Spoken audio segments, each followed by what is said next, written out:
गिन ले पूरे 10 हैं। अरे भैया इतने सारे रुपए। अरे जालिम ये तो खाली पेशगी है, असली काम हो जाने पर मुंह मांगा इनाम मिलेगा। कौन सा काम है? बहाना बता दो। अच्छा अरे अरे मुझे आवाज दे दी होती, इतने सारे बर्तन लेकर कहीं ठोकर लग गई तो। छी छी छी छी, ये क्या हालत तूने अपनी बना रखी है। न बालों में तेल है न कंघी। चल मेरे साथ चल बेटी।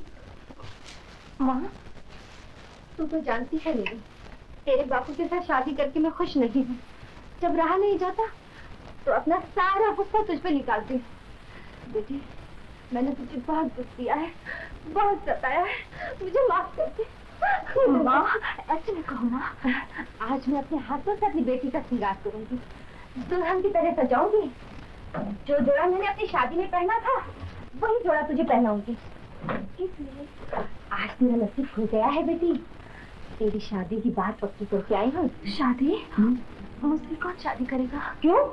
तू तो देखे तो नहीं सकती है, मम्मा तुझमें क्या कमी है? सुंदर है, घर का सारा काम काज कर सकती है, और तेरे नसीब से लड़का जो मिला है ना, लाखों में एक है, पढ़ा लिखा पैसे वाला। क्या वो जानते हैं माँ कि मैं अंधी हूँ? हाँ हाँ वो सब जानते हैं, और तुझे खुशी से अपनाने को तैयार है। बापू से बताया तुमने? वो तो रात को आएंगे, और शुभ काम में मैं देर नहीं करना चाहती। आज ही शाम को तुझे लड़के वालों के यहाँ दिखाने के लिए ले जाना है। आज ही शाम को? और क्या, चट मंगनी पड़ दिया, ऐसे मौके बार बार नहीं आते। तो लड़का अगर आए ना तो बदतमीजी न कर बैठना, जरा सलीके से जवाब देना उसको, समझी? हाँ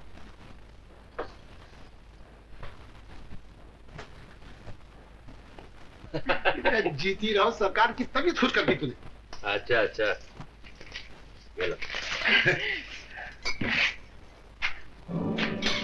कौन?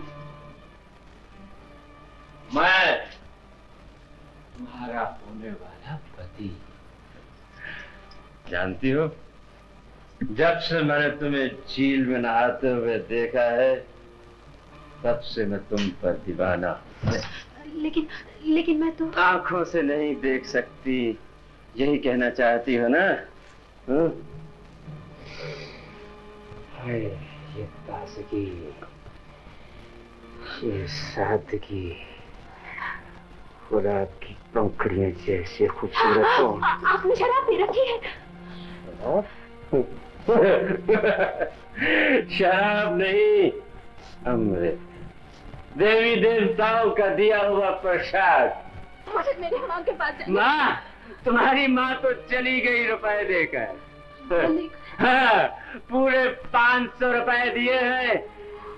आज की रात तुम मेरी हो। माँ नहीं, माँ ऐसा नहीं कर सकते।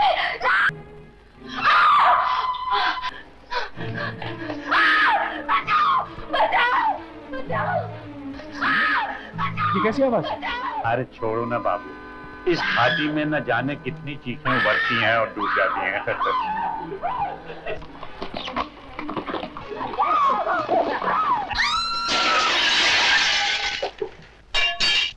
समीर, बाबूजी, बाबूजी, बाबूजी बचा लीजिए मुझे, मुझे बचा लीजिए बाबूजी, मुझे बचाइए। समीर, छोड़ दो इसे।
यार समीर, ये तो कोई चलता फिरता कार्टून मालूम पड़ता है। कार्टून नहीं, पागल मालूम होती है, पागल। मुझे तो लगता है समीर, ये किसी चिड़ियाघर से सीधी यहाँ चली आ रही है। समीर बाबू, इस नमूने को क्या मेहमानों के दिल बहलाने के लिए बुलाया? तुम्हारा दिमाग तो खराब है। क्यों? क्या हुआ समीर बाबू? ये क्या हुलिया बना रखा है तुमने? हुलिया? लेकिन जुगनू ने तो मुझे अपने हाथों से तैयार किया है।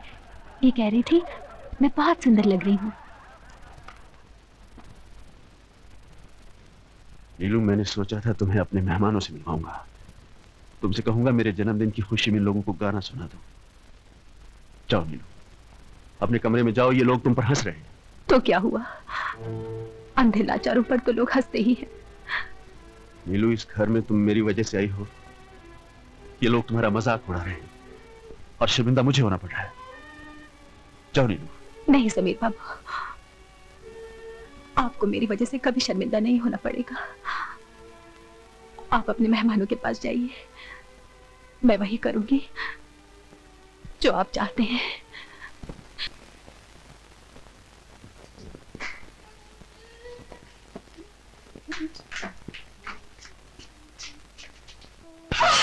बलराज, तुम जिंदा? हाँ, मैं जिंदा, लेकिन तुम घबराओ मत।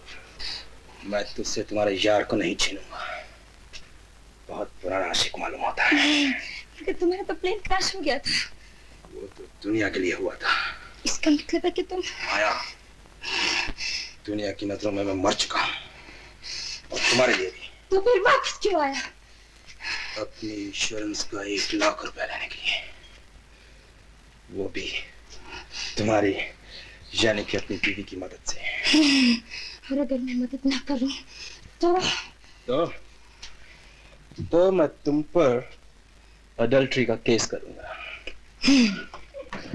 एक पति के जिंदा होते हुए किसी गैर मर्द के साथ तुम्हारे नाजायज ताल्लुकात, समझी? मगर डार्लिंग, तुम तो मर चुके हो। तो अब मरा हुआ आदमी अदालत में गवाही कैसे दे सकता है? तुम बिल्कुल ठीक है।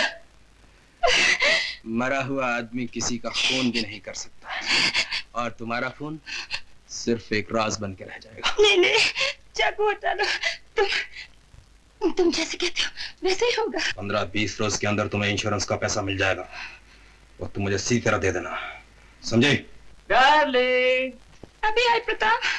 ब्रांडी नहीं मिल रही थी।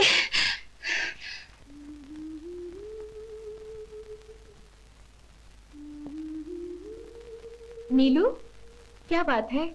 आज तुम बहुत खुश हो। हाँ जुगनू, जानती हो डॉक्टर ने क्या कहा? डॉक्टर साहब ने कहा है मैं सब कुछ देख सकूंगी। रानी माँ को देख सकूंगी, तुम्हें देख सकूंगी, और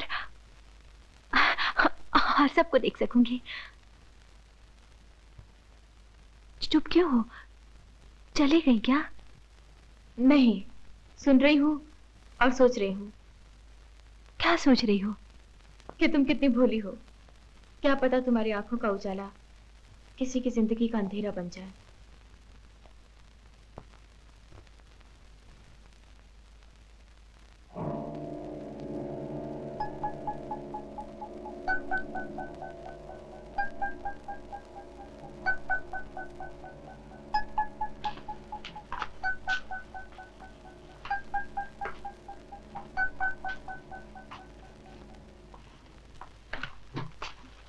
भाई ऑपरेशन हो गया और बिल्कुल ठीक हो गया।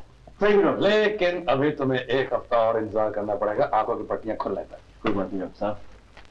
हाँ, लो सिगरेट पियो। नहीं डॉक्टर, मैं सिगरेट नहीं पीता। कभी नहीं पीता? हाँ जी नहीं, बिल्कुल सच्ची? बिल्कुल नहीं। भाई अपनी तो एक बुझती और एक जलती। God bless you doctor.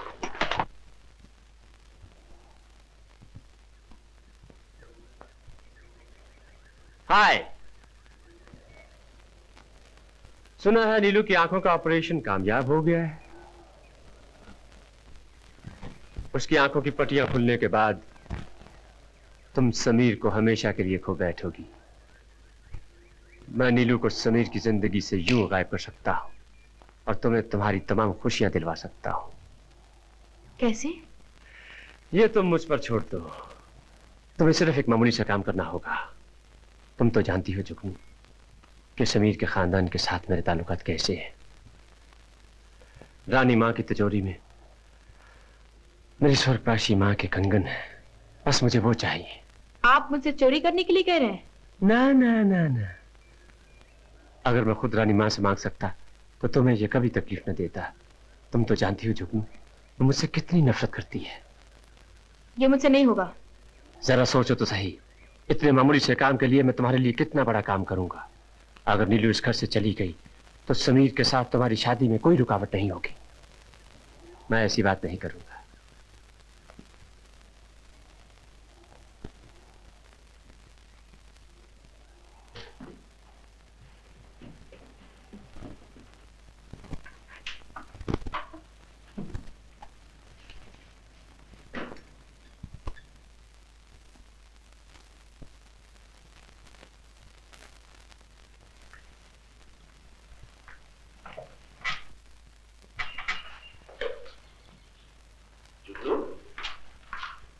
क्या बात है?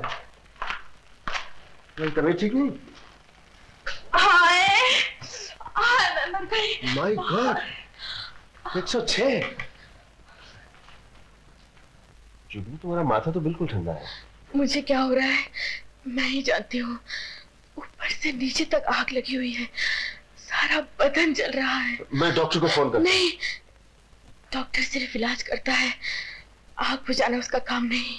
आग? तुमने कभी बिच्छू का डसा हुआ देखा है? और तुम्हें बिच्छू ने काट लिया? हाँ, बिच्छू जब काटता है तो बाहर से कुछ दिखाई नहीं देता, लेकिन अंदर से तड़पता रहता है, उस इंसान की तरह जो सांस तो ले रहा है लेकिन ऑक्सीजन की जरूरत है। कैसी बातें कर रही हो? क्या हो गया तुम्हें?